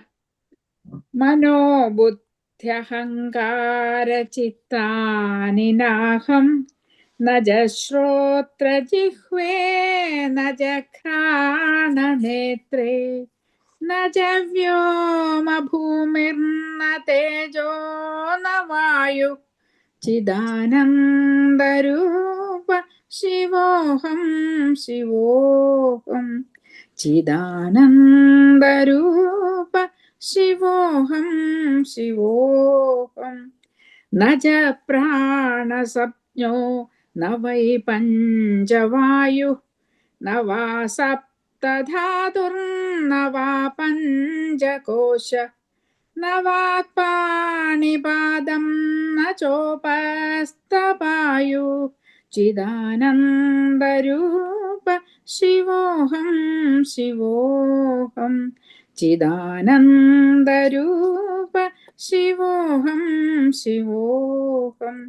ന മേ ദ്വേഷരാഗൗ ന മേ ലോഭമോഹൗ മദോ നൈവ മേ നൈവ മാത്സര്യഭാവ न धर्मो न चार्थो न कामो न मोक्ष चिदानन्दरूप